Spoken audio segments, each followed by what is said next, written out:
Go. Hi, everybody. Welcome to your weekly call with Jayne Saunders and South Florida Real Estate and wondering what's going on. The holidays are upon us. Let's start right there. How was the holiday traffic and everything going on in and around Florida? It looked like you had a warm spell and everybody was in Florida.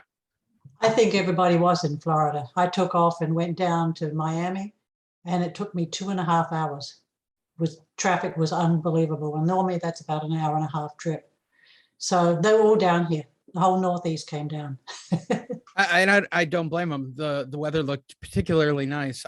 Here in San Diego, it was great weather, so we had a large tourist crowd. I wonder in regards to real estate for South Florida, maybe you can enlighten me. The whole economy of Florida is tourist based, more or less. I mean, that seems to be the bulk of it. A large percentage of it is, but we've had a lot of industry move down here recently. You know, big companies like Carrier and Pratt and Whitney's still booming. A lot of those big companies are bringing down, but the financial companies are moving out of New York and moving a lot of the headquarters down in our area. So we've got a lot of things happening. So it's become sort of the Arizona / Austin for the West Coast. Everybody's fleeing the bigger cities and moving to Florida to take advantage of those state rates. Right. So out of town buyers are still very much a thing in Florida. The Canadians haven't come yet. The border's just been open, but we're predicting a 40% increase in rentals, seasonal rentals, over 2019. Because last year nobody came. Well, a lot of people came, right, but we didn't have a lot of numbers. But those numbers are rising. Sales are still rising. Prices are still up there, but the stuff's staying on the market a little bit longer. How are fuel prices right now? Say what? How are the fuel prices in Florida? Actually, I went to Sam's yesterday and I got it for $3.06. Mostly it's around $3.25, $3.35. I don't know what that's like. Gas is $5 a gallon here. I'm going to quit driving at that point. I don't know if it'll, well, I know that it's even $1 higher in Vegas, and Vegas is the only other place that doesn't have sort of those same restrictions why everybody moved out there. And they're at like $4 a gallon, which is unheard of for them. So you have this perfect storm of prices going up, lack of inventory. So everything is still moving at the same rate, or has it, as Lawrence Young would say, seasonally adjusted? Well, I don't think we've really hit that yet. I mean, I haven't seen, as we call it, the moving sidewalks coming down the road. That's the big trailers with all the foreign license plates on them. They haven't really started yet, but they are coming. And the weather has been nice here. And usually when you get your first snow up north, suddenly our phones are ringing off the hook. And so that's sort of the beginning when that really happens. But, you know, I'm looking at numbers every month. I mean, just looking at the numbers here recently, about a quarter of our sales are first-time home buyers. About 20% of them, 20% of the sellers are age-related buyers, you know, 55 plus, which is kind of interesting because I wouldn't expect the seniors to be selling at this point, but maybe they're just cashing out. Well, the cashing out is good. And then we're still running about 20% of mostly South American. South American. So it's still investment in general driving the market even there. Well, you know, the average price in Jupiter right now is running $477. That's the crazy. Average. Yeah, the average price for the whole South, you know, Orlando South is just under $4. So that's just where the market is. The problem is the first-time home buyer is being squeezed out. Right, and that drives rents up, which has now created that situation into what it is. Right.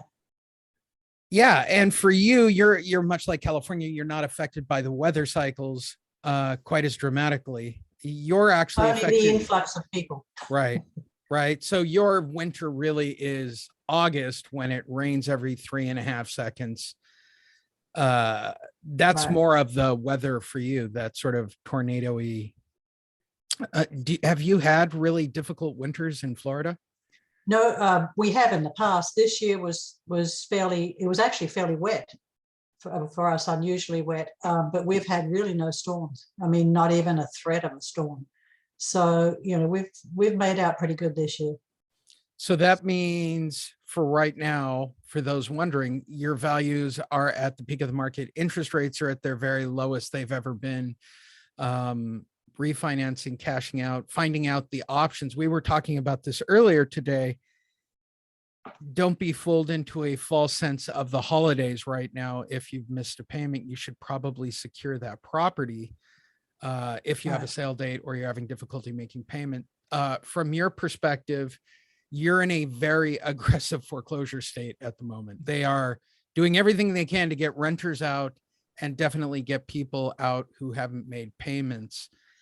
Is it affected the market yet at all, or is it still just being whispered about? I don't think it's really hit yet. I mean, I think the big thing is going to be the renters once they get out, because they're being evicted pretty aggressively right now. The foreclosures, I haven't seen much uptick in the new filings, but the old filings prior to the pandemic seem to be streamlining. Okay. So they just basically rewound the clock to the moment in time when they turned it all off. Exactly. And they're clearing that out before, as we've speculated, January, when they actually have to release their real numbers and get serious about this. So for those trying to get through the holidays right now, what should the focus be, right? Should it be on family and having this moment? I would imagine emotionally it's difficult for homeowners to wrap their brain around the concept of losing a house, especially during the holiday. Actually, I think we haven't had much, news about it here. It hasn't sort of hit the papers. It hasn't been on the TV. So locally, it hasn't sort of done anything.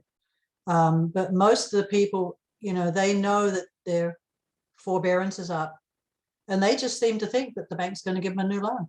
Wow. That's their attitude. Well, the bank will just give me a new loan, or else they'll put it on the end. I'm like, are you sure? Yeah. No. Again, it's the discussion of plan B constantly. Everybody banks on one outcome.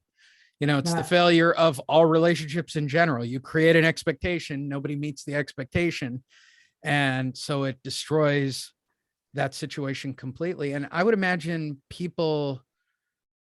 the denial of, yeah, I did it. And yeah, it's no big deal that I haven't paid it back. What are they going to do about it? Take my house? Well, actually, yes, that's exactly what we do when you're in default. And I worry, especially through the holidays, because we've seen this in the past, right? Mm-hmm. It's the holidays. They'll approve my loan modification. They'll approve my forbearance agreement. They'll approve for me to stay in the house forever without making a payment. That's as I recall, the last episode we had, they actually had a little moratorium over the holiday period. In the short sales, when we were doing the short sales, they sort of put a hold on it, I think, for all of December and part of January. So it wouldn't surprise me again. No, it wouldn't surprise me either. And people ask me all the time, why would a bank do it? And our big talk earlier today was about media before we actually did this call. And I said, it's all based on the media, right? So the banks, from their perspective, want people to come get their money or use the money to make their whole money system work. They can't be seen as a villainous creature chasing after 10% of their portfolio. So, hey, we'll take it easy during the holiday, and then quietly on the 15th, when we have to release numbers, which they will, they'll have to show that they've ramped up efforts to start collecting on 10% of the portfolio, because it's still 10% of the bleeding in the banks right now by people not paying. That's not going to be passed over. They're just not simply going to say, hey, we're making 90%. Let's forget about the 10%. That is historically not what happens from the bank. Yeah, it's kind of interesting because we noticed, like Black Friday through Monday, on the news, showed crowds at our malls and, out doing the shopping. I mean, it's like somebody gave them a windfall. They all got money. And so they're out spending their money like crazy now. Is that the panic because they don't think they're going to be able to get stuff? That's correct. Yeah. I honestly believe that. When you said it, I'm like, well, that's because everything that the news was talking about was supply chain shortage. Right. So if you don't get it now, what are you going to do? Well, as of the news yesterday, so now that doesn't seem to be an issue. The supply chain seems to have died up, and now we have this new COVID virus thing. Well, So so here's the competition for all of you wondering, will Omnicron or Jayne Maxwell have more of an impact on real estate in the next couple of weeks? And I would argue it might be Jayne. yeah, I think it could be. She's way more entertaining. Keep you off the topic of worrying about whether or not real estate prices are stable. And it's kind of fantastic, actually. Mr. Smollett is the other one. So yeah. I mean, that seems to be the media hype, and they don't seem to pay too much attention to the housing industry right now. Yeah, if you are someone who's missed a payment, the reason we're explaining this to you, it's not going away. This isn't, they're not talking about it, therefore it's not happening. Right. That's really bad logic. I mean, people still have the opportunity with the market the way it is and the prices the way they are, that they can actually sell. Most of these people, I mean, we've had 40% increase in price. So most people have equity. And, if they've gone 18 months without paying, chances are good that they can still cash out on a sale if their credit hasn't been dinged yet and get something a little smaller. Interest rates just bop down below 3 again. And so they could do a redo and come out smelling like a rose. Yeah. And if they sit on their butt for like the next 3 or 4 months, then they're going to have dings on their credit. They're going to have all these things, and they're not going to be able to do something. And they're going to hit the rental market. Right. Well, so, and then you have to take it one step further. Concept. Well, you take it one step further from there. I've got a sale date before the end of the year. They never foreclose in the holidays. Oh. I'm not going to lose my house. I don't need to list it. I don't need to protect myself. Okay. You're really willing to take that risk right before Christmas. That's an interesting perspective. I admit that collection services tend to ramp down the final couple of weeks, not the first couple of weeks. I would secure my property, get it listed for 90 days, make sure the bank has a copy of that, make sure I have a demand, make sure I've got the date suspended, and then take the next month and find a dignified way to get the equity, especially with those prices. South Florida is just so incredibly unique in general. Mm-hmm. All of Florida in general. There are very few markets that are struggling, but anything midway down is on fire. I would even say Central. If you go Orlando South, anywhere in Florida is on fire. Well, one of the things that I noticed in some of the stuff I've been looking at is looks like they were doing a report on the remote workers and the cities that were being hit the hardest. And actually, interestingly enough, Tampa is on that list in the top 5. So, that they've had unbelievable growth. And so that could be a market that really will get hit. Right. I don't think we're going to be on the East Coast as bad. And then you go down to Naples, and that's more exclusive, and that's the higher price properties and the higher income people, and they just ride with the wave, whatever. Well, so I like it in general because as a beach guy, the only other affordable beach left is sort of the Gulf side of Florida. There's still some very unique.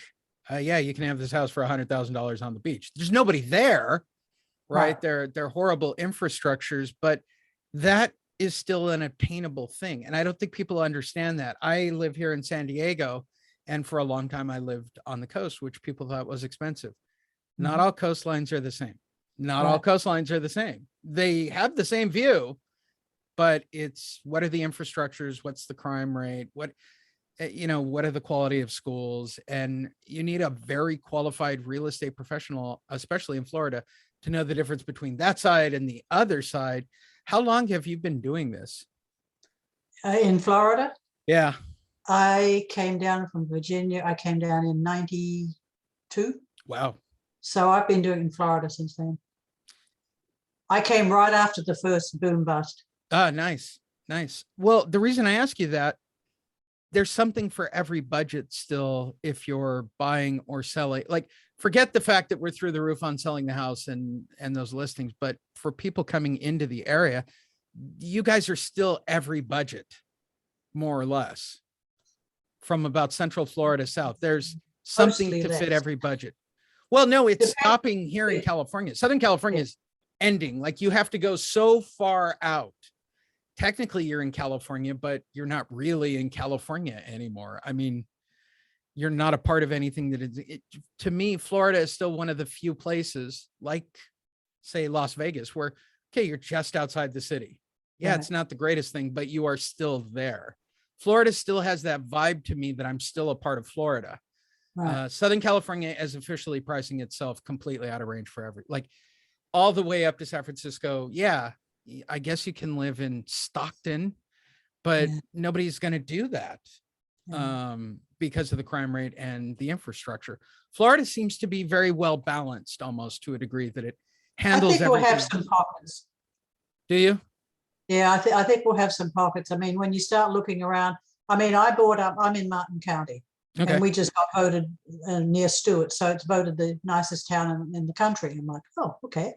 But you go down the road, you start in Miami, and over about the last 10 or 15 years, those people from Miami have moved up to Broward County to Lauderdale. Right. Then they moved up to us. Then they moved up to the Treasure Coast, which is where I am. Now they're going up to the Cape. So, Merritt Island up that way. And so people are just moving based on the craziness. I mean, the Sure, traffic. take advantage of the equity as it presses out from the city center, right? So you get the equity, you get the bump, go pay off the next place, live for nothing, live off your equity, sell it, move up to the next level. They're laddering in reverse, right? Right. They're reducing overhead. They're not going bigger, they're going smaller to increase their lifestyle without work, which I guess is everybody's goal at a certain point, is not to work. I don't know. Well, I think the other thing that most people are finding out very slowly right now is our insurance rates have gone through the roof. I just got the renewal on my house insurance. It's double what it was last year. Wow. For us, it would be water, right? If you add anything else, it would be, what do you pay for water or power in California? A lot. I can tell you a lot. Yeah, ours is not bad, but that's the big shocker, because that's something you can't get away with not paying. There you go. If you're having difficulty making any kind of payment, or wanting to know if you have any kind of equity, or want to know anything about what's going on in the market, call the number down below and call Jayne and talk to her. This show is about talking to you who haven't made payments, but more importantly, understand what's going on in the real estate market in general. And you have to get somebody qualified like Jayne. Is there anything you'd like to add for this week? No, I think that's it. I think once the foreclosure filings really start, I think we'll see a big change in people's attitude. But until then, people have got the opportunity to get out clean. There you go. Take advantage, or just Google Home Advocates and look up Jayne and send her an email. She'll be happy to get right back to you and tell you all about Florida. We will be here next week now that everything's squared away with the holidays. We appreciate all of you and look forward to hearing from you.